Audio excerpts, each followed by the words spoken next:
সম্প্রতি গাজীপুরে কালিয়াকৈরে 13 বছরের মাদ্রাসার ছাত্রীকে এক হিন্দু যুবক অপহরণ করে 3 দিন আটকে রেখে দলবদ্ধভাবে পাশবিক নির্যাতন চালায়। অতীতের মতোই মিডিয়া নীরব, প্রশাসন নীরব। যদি অতীতে দেখেছি এই ধরনের ঘটনার সর্বোচ্চ আসামির গ্রেপ্তার ব্যতীত উপযুক্ত শাস্তি পর্যন্ত পৌঁছায় না। এমত অবস্থায় সঠিক আইনের প্রয়োগ না থাকায় জনগণ নিজেই শাস্তি প্রদান করলে ইসলাম সমর্থনযোগ্য হবে কিনা, খুবই দরকারি প্রশ্ন। দেখুন, গাজীপুরের ঘটনাটা নিয়ে আমাদের সবারই কমবেশ মুখ খোলা দরকার, আমাদের সবারই এই ব্যাপারে কথা বলা দরকার। এই ঘটনা আমি যতটুকু শুনেছি যে 2 মাস আগে ঘটেছে, অথচ 2 মাস পর্যন্ত এই ঘটনা ধামাচাপা দেওয়া হয়েছে।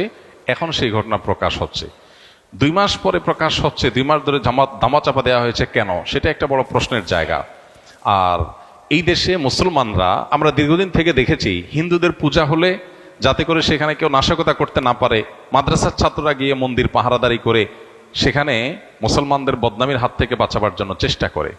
সেখানে সংখ্যালঘু যারা সংখ্যায় কম, তারা যদি সংখ্যাগরিষ্ঠদের উপর এই ধরনের নির্যাতন চালায় বা তাদের ব্যাপারে এরকম দুঃসাহসিকতার পথ দেখায়, তাহলে সন্দেহাতীতভাবে এর ফলে সমাজ অস্থিতিশীলতার দিকে যাবে। আমাদের দেশে আইন বা আইনের শাসন এগুলো যেহেতু জাস্ট মুখরোচক গল্পের মতো, এগুলোর কোনো বাস্তবায়ন আমরা দেখতে পাই না। এজন্য মানুষের আস্থা তলানিতে। এরকম পরিস্থিতিতে মানুষের আস্থা ফিরিয়ে আনার জন্য দৃষ্টান্তমূলক শাস্তির কোনো বিকল্প নাই।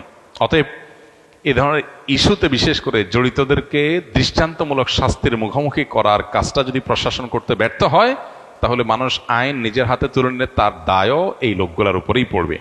পাশাপাশি আরেকটা গুরুত্বপূর্ণ বিষয়, আমাদের দেশে আপনারা লক্ষ্য করবেন যে তথাকথিত নারীবাদী, তথাকথিত শিশু অধিকারের ব্যাপারে সচেতন যারা,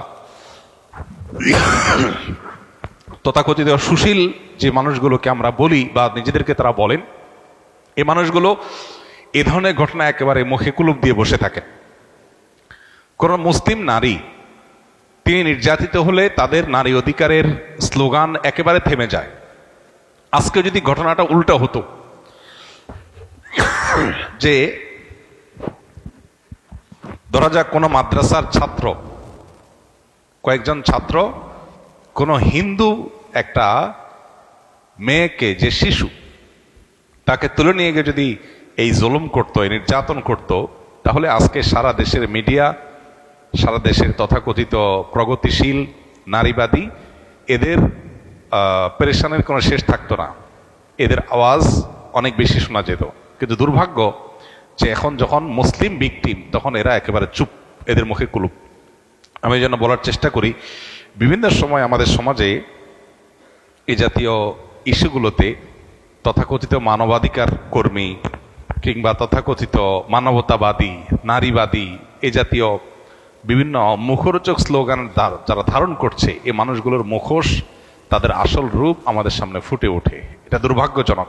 অতএব এদেরকে চেনার এই সুযোগগুলো যখন আমরা পাই, তখন আমাদের উচিত হলো তাদেরকে ভালো করে চেনা এবং সতর্ক থাকা।